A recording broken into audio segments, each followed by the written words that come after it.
ជំរាបសួរសួស្តីបងប្អូនទាំងអស់គ្នាចាថ្ងៃនេះយើងទៅលេងនៅចំការត្រេនទាំងអស់គ្នាចំការត្រេននេះគឺនៅខេត្តបាត់ដំបងនៅឯស្រុកសំឡូតគឺដល់រដូវហើយរដូវទុរេនរដូវសាវម៉ាវអីហ្នឹងមកដល់ហើយអញ្ចឹងយើងក៏រំលងអីយើងទៅកំខាននេះទៅដល់ចំការមកអញ្ចឹងយើងបានរបស់ចំការដឹងថារបស់ខ្មែរយើងពិតប្រាកដហ្មងមើលតែខ្លាយពីអីទៅគឺបេះពីដើមមកថ្មីនេះហ៎ប៉ុន្តែអត់តវិញតុងច្រើននេះលោកគាត់ថាអត់ដល់ពេលតុងច្រើនណាហ្នឹងខ្ញុំទៅមុននឹងផលវីដេអូហ្នឹងទៅមុនប្រហែលជា2អាទិត្យអីហ่ะប៉ុន្តែឥឡូវប្រហែលជាមានតុងច្រើនដែរហើយអញ្ចឹងតោះយើងទៅមើលនៅតាមផ្លូវទៅសំឡូតទាំងអស់គ្នានិយាយទៅផ្លូវទៅស្រុកសំឡូតគឺស្រស់ស្អាតមែនទែនបើទៅចំខែចកាត្រេនដល់ហើយនឹងសម័យនឹងវិញគឺថាស្រស់ស្អាតខ្លាំងហ្មងភាសាតាមផ្លូវមានតាំងពីផ្កាកង្កោកនឹងរីស្គូស្គីហើយព្រៃឈើដំណាំដាំដុះនៅតាមផ្លូវហ្នឹងគឺស្រស់បំព្រងហ្មងយើងគ្រាន់តែឃើញក៏មានអារម្មណ៍ស្រស់ស្រាយដែរអញ្ចឹងបងប្អូនទៅមើលទេសភាពទាំងអស់គ្នានៅតាមដងផ្លូវទៅស្រុកសំឡូតជាមួយខ្ញុំទាំងអស់គ្នា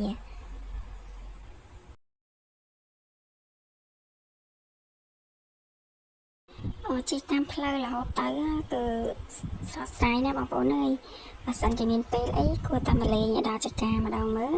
មានទាំងទុរេនមានទាំងសាវម៉ាវហើយមានចកាផ្សេងច្រើនណាស់ហើយជាពិសេសទៅដល់សំឡូតចាស់ហ្នឹង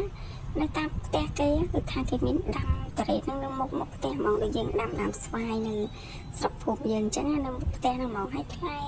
ហើយយើងរយោមានទុំមានខ្ចីអញ្ចឹងទៅនិយាយថាល្អមើលហើយស្អាតហើយបើយើងទៅដល់ហ្នឹងហើយយើងបានភ្លក់រសជាតិត្រេនគេទៀតរត់តែឆ្ងាញ់រត់តែផ្អែមហើយយើងដឹងថារបស់យើងពិតហ្មងអត់មានពីណាពីណីមកបានទេគឺបេះពីដើមគេមកហ្នឹងណាចាហើយផ្លូវគឺអញ្ចឹងរហូតទៅហ្មងខៀវស្ងាត់ស្រស់ស្អាត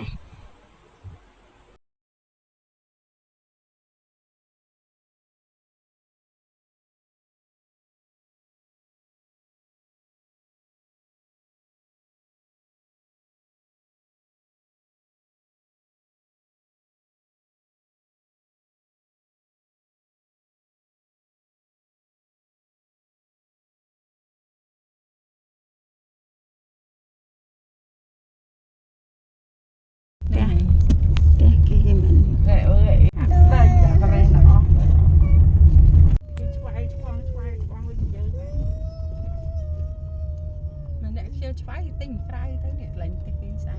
ជាឆ្វាយមើលអានេះគេឆ្វាយគេអត់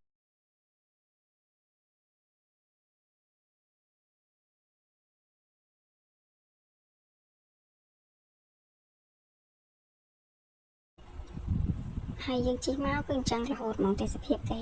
ហើយបងប្អូនមើលទៅនេះមានដើមត្រេនហ្នឹងគឺដាំនៅមុខផ្ទះបដ ாய் មុខផ្ទះគៀនផ្ទះមិនថាកន្លែងណាក៏អាចមានមើលឃើញដើមត្រេនតែសម័យនឹងដែរគឺដីគេនៅហ្នឹងគឺអំណោយផលនឹងដំណាំហ្នឹងនេះយើងមកដល់ផ្ទះហើយផ្ទះដែរមានដាំត្រេនច្រើនដែរណាគាត់គឺនៅសំឡូតចាស់គាត់ដូចជាឈ្មោះថាផ្ទះប៉ាម៉ាក់ហ្នឹងហើយចកាត្រេនគាត់ហ្នឹងគឺខ្ពស់ហើយដើមត្រេនគាត់ហើយផ្លែល្អមែនទែនអញ្ចឹងយើងចូលហ្នឹងមួយថ្ងៃបន្ទប់ចកាគាត់បង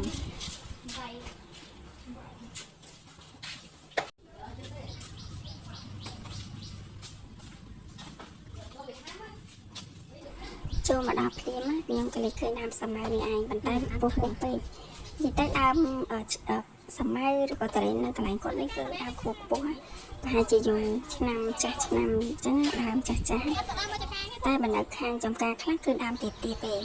តែមួយនេះគឺទទួលភ្ញៀវមកអ្នកទីមេផ្លែនៅមុខផ្លូវហ្នឹងហ្មងអញ្ចឹងនៅទៀតទៀតតែអត់តាមតុងទេប៉ុន្តែខាងក្រៅសត្វតែដើមខ្ពស់ហើយផ្លែគេរយងតែម្ដងមិនតែយើងដើរប្រយ័ត្នព្រោះអីគេមានដាក់ផ្លែគេឲ្យគេអត់ទទួលគាត់ត្រូវទេបើសិនជាយើងដើរអីត្រេនធ្លាក់ខ្ពាកមកអីចាំអីចឹងណាអញ្ចឹងយើងត្រូវប្រុងប្រយ័ត្នឲ្យខ្លួនឯងតាមផ្លូវចូលទៅហ្នឹងគឺសត្វតែដើមត្រេនតែម្ដងយើងចូលទៅមើលទៅមុខទៀតគឺសត្វតែចកាត្រេនណាអញ្ចឹង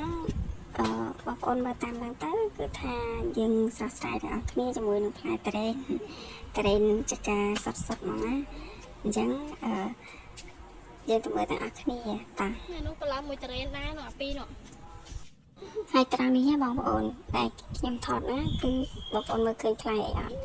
គឺផ្លែខ្នុរយើងហ្នឹងដើរពីឡើងខ្ពស់ស្មើត្រេនដែរហើយផ្លែតំណាងមួយត្រេនណាអញ្ចឹងមិនថា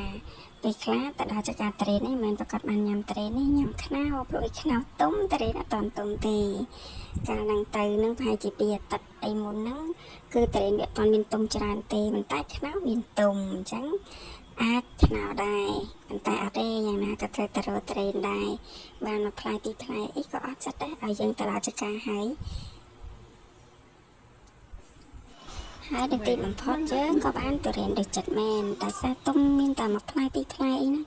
អ្នក សូដែលដើម គេ គេ ទុំ នេះ ដើមមកអញ្ចឹងក៏សុំគាត់ទិញបានប៉ុណ្ណឹង